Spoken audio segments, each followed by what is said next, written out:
Hello, kamusta at welcome back sa aking channel. Napansin mo ba to? Yung tipong tahimik ka lang, nakahiga ka na, ready ka nang matulog, tapos biglang pumasok sa isip mo lahat ng problema mo sa buhay. Yung sinabi mo kanina sa kausap mo, iniisip mo kung tama ba yon o may nasabi ka bang mali. Yung plano mo bukas bigla mong kinabahan. Yung future mo, parang gusto mong kontrolin lahat, pero mas lalo ka lang na-stress. Parang ganito no, habang mas iniisip mo, mas gumugulo. Habang gusto mong malinawan, mas lalo kang nalilito. Kung nakarelate ka, hindi ka nag-iisa. Lalo na sa edad natin, hindi na tayo bata na carefree lang. Marami na tayong iniisip trabaho, pamilya, pera, relasyon, kalusugan. Normal lang na mag-isip. Pero iba na kapag overthinking na. Yung tipong wala ka namang ginagawa pero pagod ka na agad. Kasi utak mo ang pagod. Sa video na to, pag-uusapan natin kung paano mo haharapin ang overthinking. Hindi lang kung paano siya iwasan, kundi kung ano talaga ang dapat mong gawin kapag nandun ka na sa sitwasyon na hindi ka na mapakali sa kakaisip. Kasi minsan, hindi sapat yung wag ka mag-overthink. Kailangan mo ng konkretong gagawin. At alam mo, hindi ito tungkol sa pagiging perpekto. Hindi ito yung biglang mawawala lahat ng iniisip mo. Hindi ganun ang buhay. Pero pwede mong matutunan kung paano hindi magpatalo sa sarili mong isip. Ngayon, simulan natin sa isang simpleng idea na madalas nating nakakalimutan. Minsan, ang overthinking hindi dahil sa dami ng problema, kundi dahil wala kang ginagawa. Oo, medyo masakit pakinggan, pero totoo. Kapag wala kang ginagawa, mas maraming space ang utak mo para gumawa ng kung ano-anong senaryo. Paano kung ganito? Paano kung mali ako? Paano kung hindi mag-work? At kung saan-saan ka na napupunta, parang ganito yan, isipin mo na, ang utak mo parang isang kwarto. Kapag walang laman, echo lahat ng tunog. Kahit maliit na bagay lumalaki. Pero kapag may ginagawa ka, parang napupuno yung kwarto, wala ng space para sa ingay. Kaya ang unang dapat mong gawin kapag nahuhuli mo na sarili mong nag-o-overthink, kumilos ka. Hindi kailangan bongga, hindi kailangan malaki. Pwede kang maglinis ng bahay, maglakad sa labas, magluto, mag-ayos ng gamit, kahit magligpit lang ng kama. Ang point is, ilabas mo yung sarili mo sa loob ng ulo mo. Kasi habang nandun ka lang, paikot-ikot ka lang sa parehong thoughts. Pero kapag gumalaw ka, nababago ang energy mo. Napuputol yung chain ng overthinking. May kakilala ako, tuwing sobrang dami niyang iniisip, naglalakad lang siya sa labas ng bahay nila. Hindi siya nagsosolve ng problema habang naglalakad. Hindi siya nag-iisip ng solution. Naglalakad lang talaga siya. After ilang minutes, gumagaan yung pakiramdam niya. Hindi dahil na-solve niya yung problema, kundi dahil hindi na siya nakastuck sa isip niya. Ganun lang kasimple minsan. Ngayon na may isa pang bagay na kailangan mong maintindihan. Hindi lahat ng iniisip mo ay totoo. Madalas, akala natin kapag naisip natin, ibig sabihin valid na agad. Pero hindi ganun. Ang isip natin, parang storyteller. Kaya niyang gumawa ng kwento kahit kulang ang detalye. Halimbawa, hindi ka nireplyan ng isang tao. Anong gagawin ng utak mo? Galit siya sa akin. May nagawa akong mali. Ayaw na niya sa akin. Kahit wala namang malinaw na ebidensya, gumagawa na agad ng conclusion. Tapos dahil doon, magre-react ka na. Ma-stress ka, malulungkot ka, minsan magagalit ka pa. Pero ang basehan, kwento lang na ginawa ng isip mo. Kaya kapag napapansin mong nag-o-overthink ka, tanungin mo sarili mo, totoo ba to o iniisip ko lang? Simple lang na tanong, pero malaki ang impact kasi pinipilit mong ihiwalay ang facts sa imagination mo. Subukan mo to next time. Kapag may iniisip ka na nagpapabigat sa pakiramdam mo, huminto ka sandali. Tanungin mo, may proof ba ako dito? Kung wala, aminin mo sa sarili mo na baka iniimbento mo lang ang worst case scenario. Hindi ibig sabihin nun na mali ka agad. Pero ibig sabihin, hindi ka dapat basta-basta maniwala sa lahat ng pumapasok sa isip mo. At alam mo, may kasunod pa yan na mas importante. Kahit totoo pa yung iniisip mo, hindi ibig sabihin kailangan mong kontrolin lahat. Ito yung mahirap tanggapin para sa maraming tao. Gusto natin siguraduhin lahat. Gusto natin planado lahat. Gusto natin walang mali. Pero reality check, hindi mo kaya kontrolin ang lahat. Hindi mo kontrolado ang iniisip ng ibang tao. Hindi mo kontrolado ang mangyayari bukas. Hindi mo kontrolado kung paano magre-react ang mundo sa ginagawa mo. At dito nag-uumpisa ang overthinking.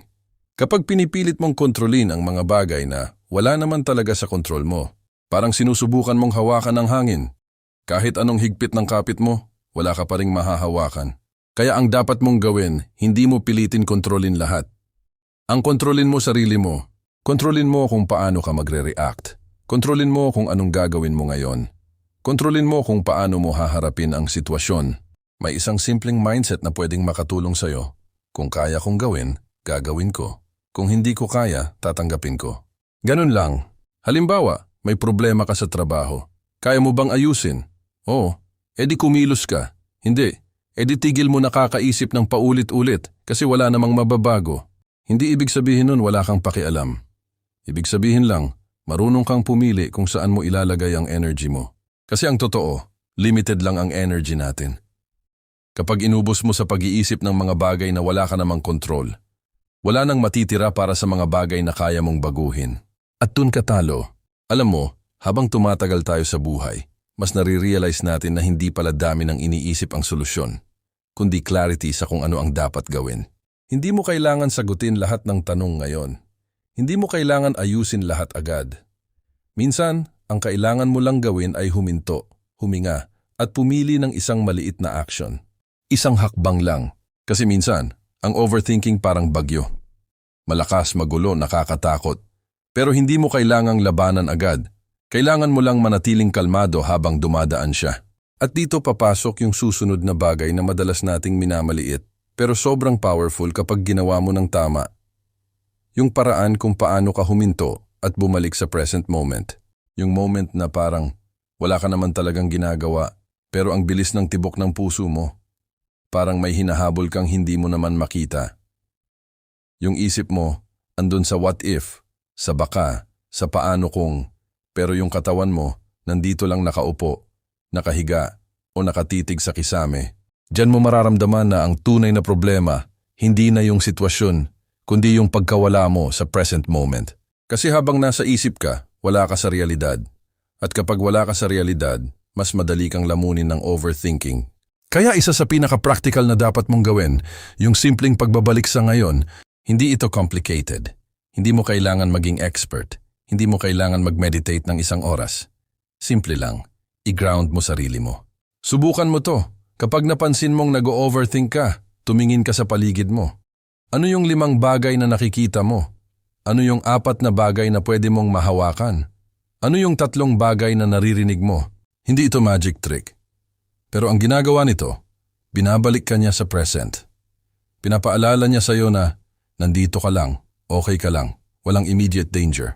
Kasi karamihan sa overthinking future-based, mga bagay na hindi pa nangyayari pero parang pinagdadaanan mo na ngayon.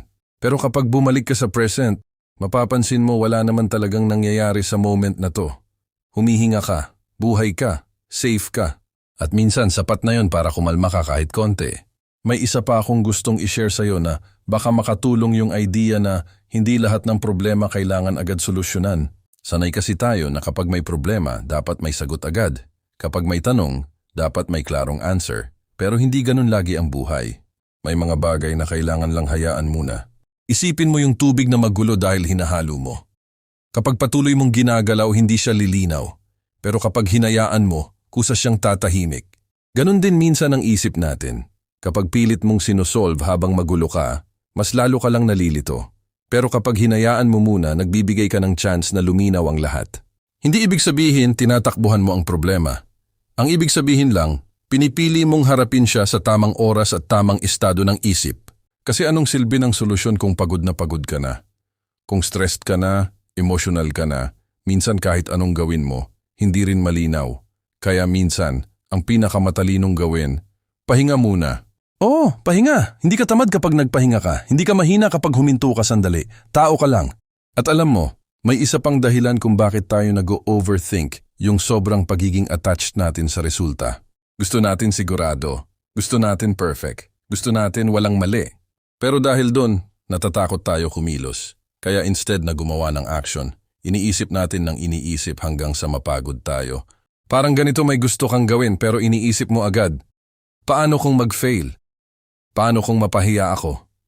Paano kung hindi gumana? So anong nangyayari? Wala kang ginagawa. At dahil wala kang ginagawa, mas lalo kang nag-overthink. Cycle siya. Kaya ang isang powerful na shift na pwede mong gawin, huwag mong gawing basehan ng resulta, gawing basehan ng action. Instead na tanungin mo, magiging okay ba to? Mas magandang tanong, ano ang next small step na pwede kong gawin? Yun lang. Hindi mo kailangan makita ang buong picture. Hindi mo kailangan sigurado ang ending. Ang kailangan mo lang, yung susunod na hakbang. Kasi doon nagsisimula ang clarity, sa action, hindi sa pag-iisip. May mga tao na ang galing magplano, ang galing mag-isip, pero hindi umaasenso. Bakit? Kasi hanggang isip lang. Samantalang may ibang tao, hindi naman sobrang galing mag-isip, pero kumikilos. At dahil kumikilos sila, natututo sila, nag-a-adjust sila, umaandar ang buhay nila.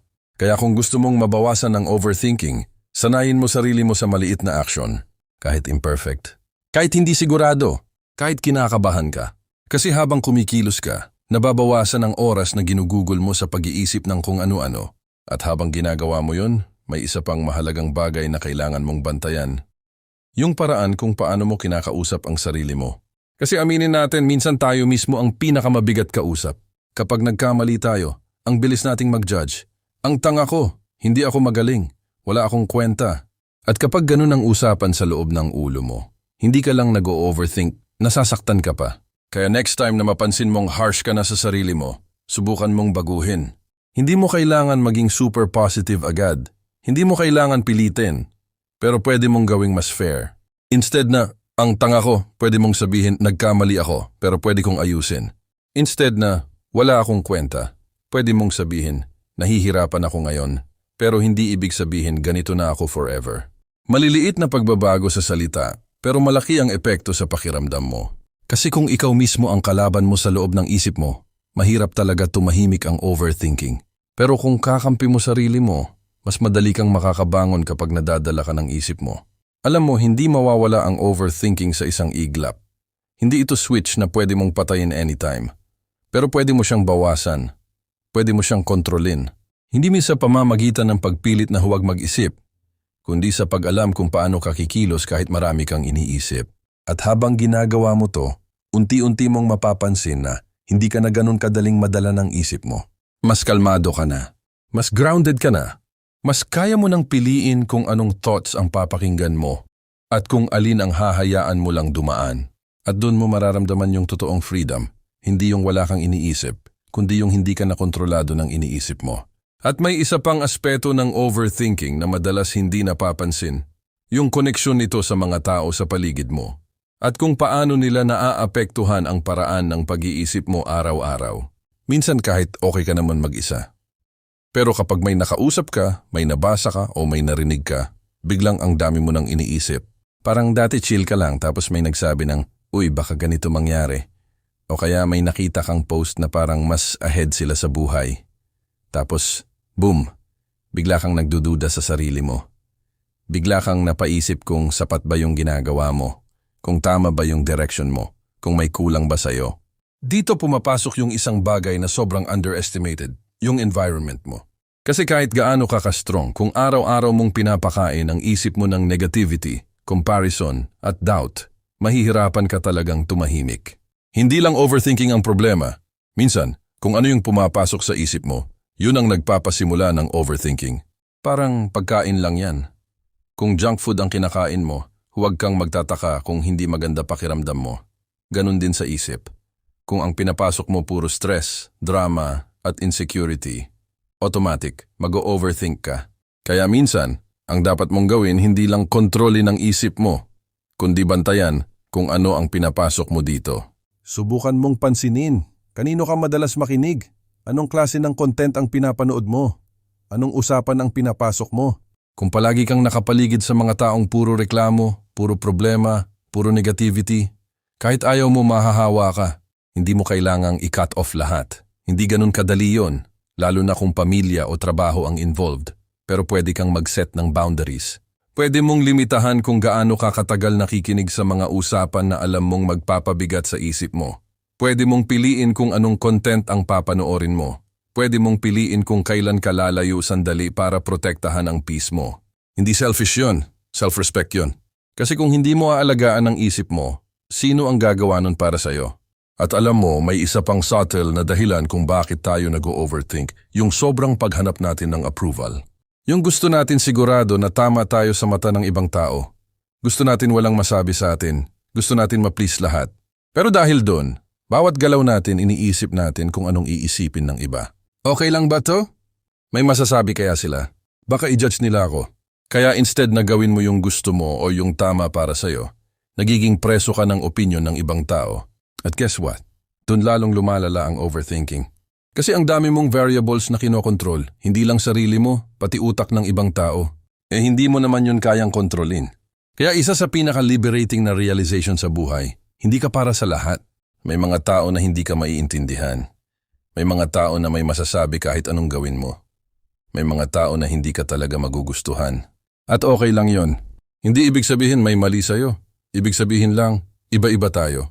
Kapag tinanggap mo to, gumagaan ang isip mo. Hindi ka na ganun ka-conscious sa bawat galaw mo. Hindi ka na ganun ka-praning sa bawat sasabihin mo. Mas nagiging totoo ka. At kapag mas totoo ka, mas tahimik ang isip mo. Kasi wala ka nang kailangang i-maintain na image. Wala ka nang kailangang patunayan sa lahat ng tao.